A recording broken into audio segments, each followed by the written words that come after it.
السلام علیکم دوستو، میں ہوں راؤ قمر رضوان اور آپ دیکھ رہے ہیں میرا یوٹیوب چینل۔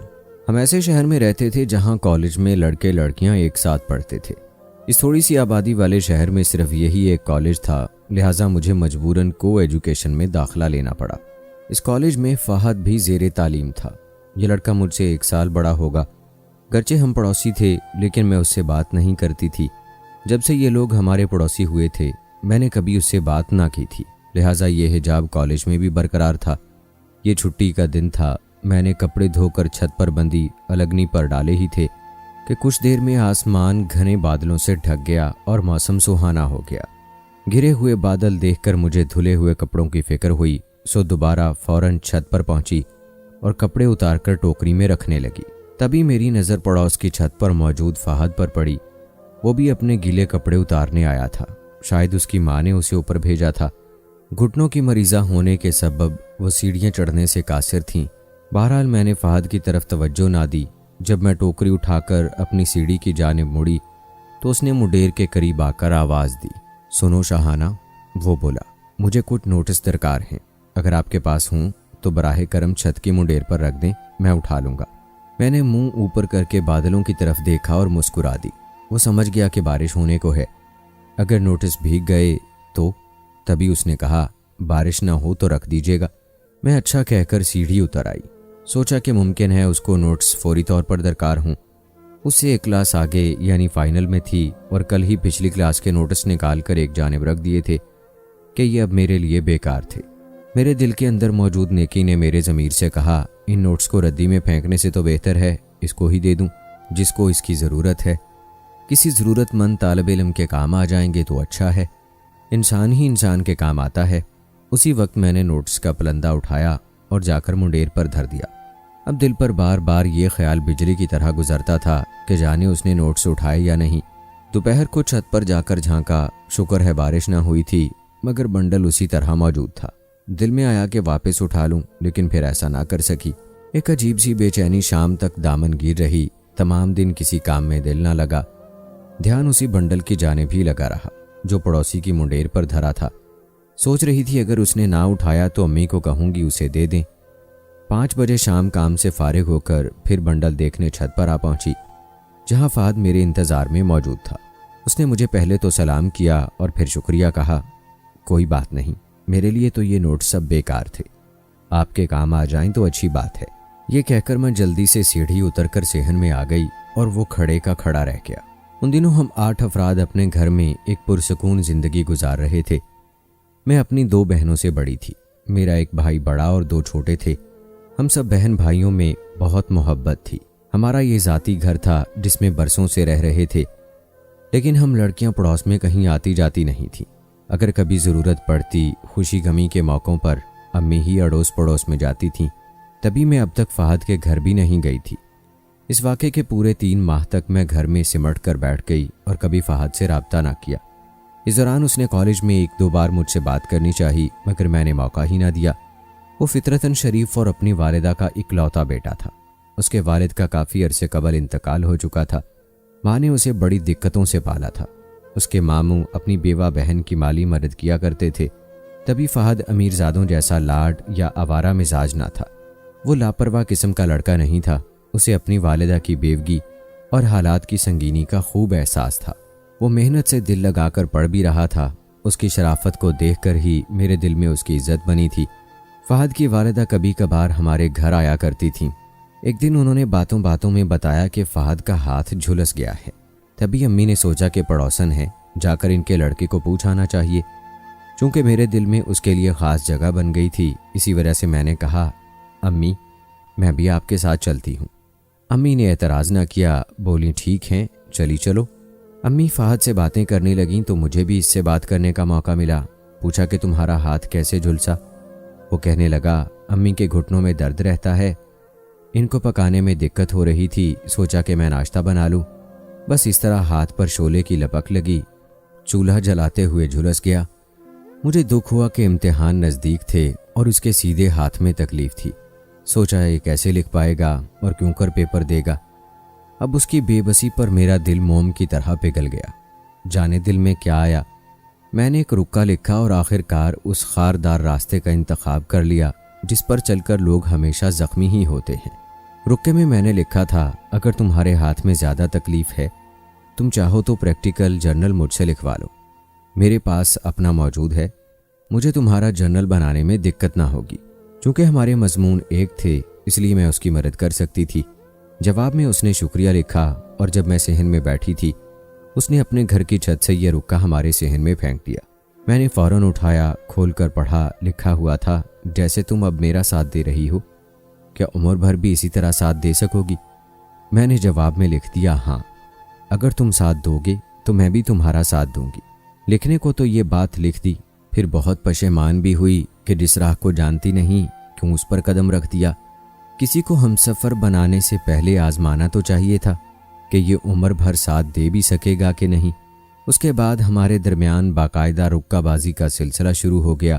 میں رکا لکھ کر اس کی چھت پر پھینک آتی، اس طرح جب وہ دیکھتا کہ میں اپنے صحن میں اکیلی بیٹھی ہوں تو وہ چھوٹے سے پتھر یا کنکر میں رکا لپیٹ کر اپنی چھت سے پھینک دیتا جو میرے سامنے آ گرتا۔ یوں ہمیں کسی پیامبر یا ڈاکیے کی ضرورت نہ پڑتی تھی۔ چھت کے ساتھ چھت ملی ہوئی تھی، ہمیں بات کرنا بھی آسان تھا اور خط و کتابت کی ترسیل بھی آسان تھی۔ ہم زیادہ دیر چھت پر نہیں رکتے تھے کہ کہیں امی کو شک نہ ہو جائے۔ وہ بھی ایسا لڑکا نہ تھا جو کسی لڑکی کو برائی پر اکساتا۔ وہ اچھے مستقبل کے لیے محنت کرنا اور اپنی بیوہ ماں کے دکھ سمیٹنا چاہتا تھا۔ یہ بات اس نے مجھ سے کئی بار کہی تھی۔ اس کا کہنا تھا کہ بس ایک نظر تم کو دیکھ لیتا ہوں تو محنت کرنے کی امنگ بڑھ جاتی ہے اور تم کو حاصل کرنے کا خیال مجھ کو طاقتور بنا دیتا ہے۔ اس نے بس ایک بار مجھے کہا کہ تم سے ملنا چاہتا ہوں۔ انہی دنوں ایک روز امی اور بھائی کو ایک عزیز کے انتقال پر لاہور جانا پڑا۔ تب میں نے فہد سے کہا کہ تم ہمارے گھر آ جاؤ۔ یہ دسمبر کی ایک رات تھی۔ وہ 10:30 بجے ہمارے گھر آیا، کافی پریشان تھا۔ میں نے سبب پوچھا تو اس کی آنکھوں سے آنسو جاری ہو گئے۔ میں نے اپنی زندگی میں پہلا مرد دیکھا جو آنسو بہا رہا تھا۔ دل کانپ اٹھا۔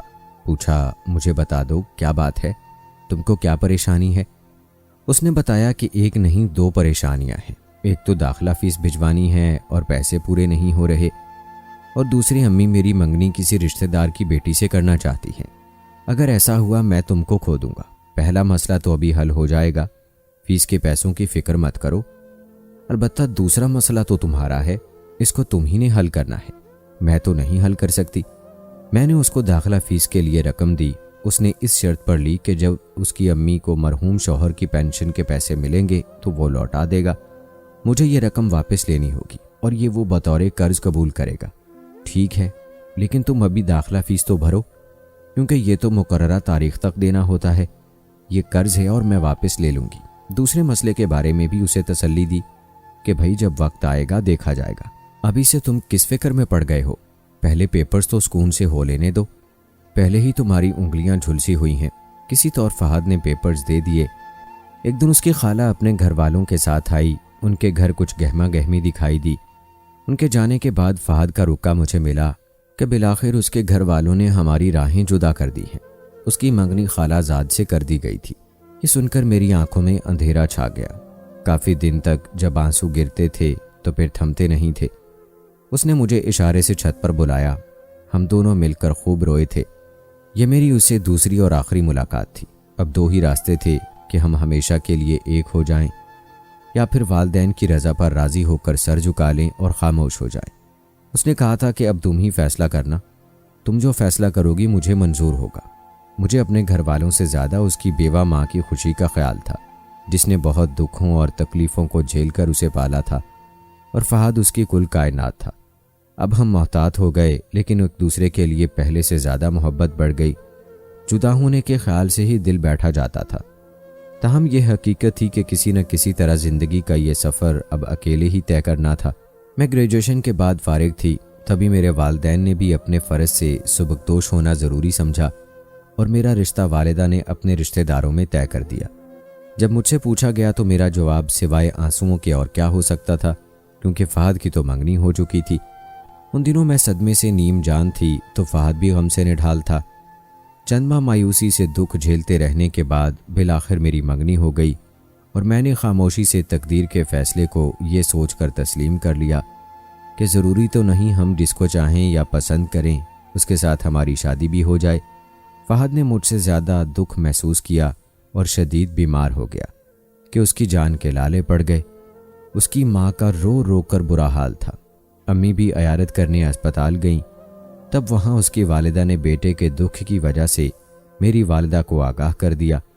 فہد کی حالت دیکھ کر امی کو احساس ہوا کہ یہ لڑکا تو میری لڑکی سے واقعی دل سے محبت کرتا ہے، تبھی تو اتنا بیمار پڑا ہوا ہے۔ انہوں نے کچھ سوچ کر اس کی امی سے کہا کہ ہمیں اپنے بچوں کی خوشی کے بارے میں ضرور سوچنا چاہیے۔ دونوں ہی فرما بردار ہیں کہ جہاں ہم نے منگنی کو کہا کر لی اور ہمارا دل نہیں دکھایا تو ہمیں بھی ان کا دل نہیں دکھانا چاہیے۔ دعا ہے کہ تمہارا بیٹا جلد صحت یاب ہو جائے تو پھر ہم اپنے فیصلوں پر نظر ثانی کر سکتے ہیں۔ فہد صحت یاب ہو کر ملازمت کرنے لگے گا تو منگنیاں توڑی جا سکتی ہیں، اپنے بچوں کی خوشی کی خاطر فیصلے تبدیل کیے جا سکتے ہیں۔ جب یہ فہد نے سنا تو گویا پھر سے جی اٹھا، اس بیمار میں پھر سے جان پڑ گئی اور وہ تیزی سے صحت یاب ہونے لگا۔ ایک امید کی کرن نے اس کے بے جان وجود میں نئی روح پھونک دی تھی۔ امید انسان کی سب سے بڑی خوشی اور طاقت ہے۔ اگر امید نہ ہو تو انسان وقت سے پہلے جان ہار دیتا ہے۔ فہد نے مجھے حاصل کرنے کے لیے سر دھڑ کی بازی لگا دی اور بالآخر ایک اچھی ملازمت حاصل کرنے میں کامیاب ہو گیا۔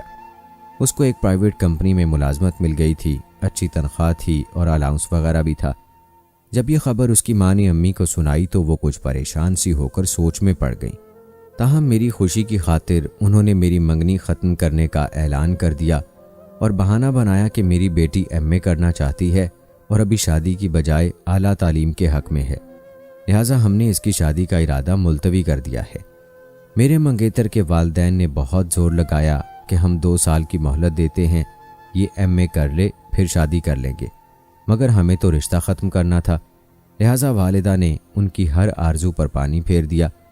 اسی طرح فہد کی والدہ نے بھی کسی بہانے سے اس کی منگنی ختم کرا دی۔